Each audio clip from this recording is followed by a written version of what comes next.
look here, see, it's another what gear word on the street. And this week it's the Apple iPhone 9. Now Apple were known for their powerful phones and beautiful designs. And they're also known to rock the apple cart when it comes to tech specs.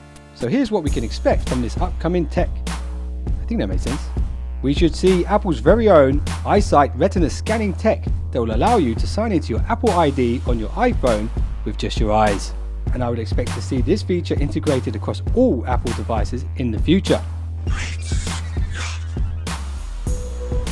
And we're almost guaranteed to see, at the very least, a 2K OLED display. And I know this because Apple bought 100 million 5.5 inch panels from Samsung early 2016, and it only set them back around $2.5 billion, which is pocket change for Apple really. And the OLED panels will help to reduce power consumption and improve pixel accuracy and color saturation.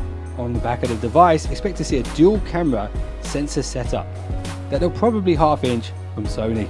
We can also expect this to be accompanied by a laser autofocus sensor, and as for the front shooter, we should see a 13 megapixel selfie cam with a flash. No honor among thieves, eh? Inside this iPhone, as standard, will not be an octa-core.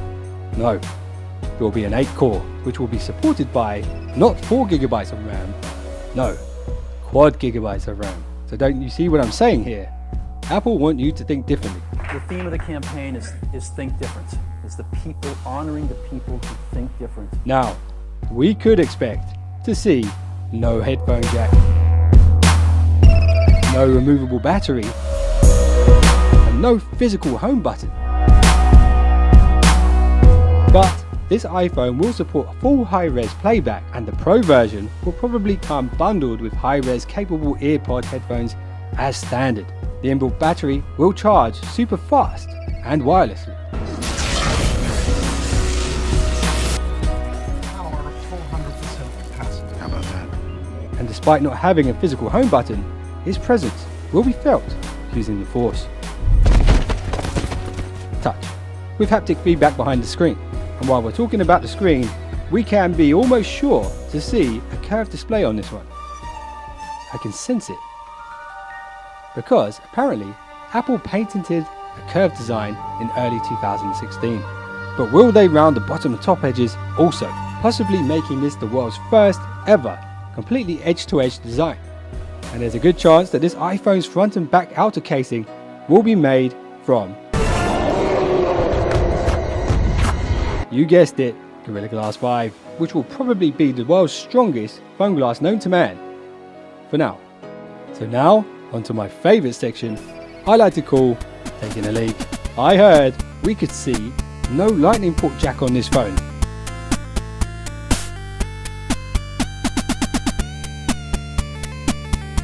Apple may decide to ditch it in favour of an attachable magnet charger, similar to that seen on the iWatch. I mean, Apple Watch.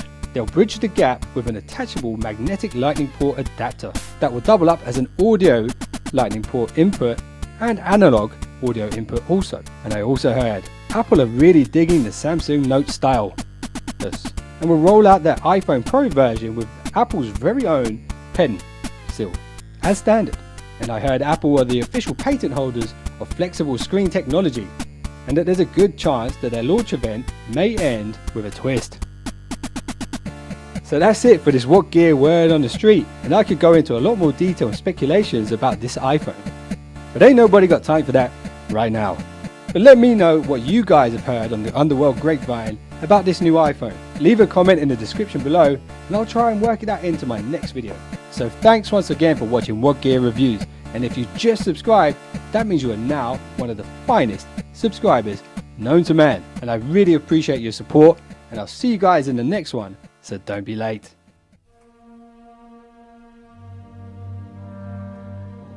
Hey Lord Vader, been a while. It's Troy from What Gear. Is something troubling you, my son? I can sense a disturbance in the Force, like 1,000 voices all yelled out at once. Like that time when Apple removed the headphone jack. I know, that's what they said.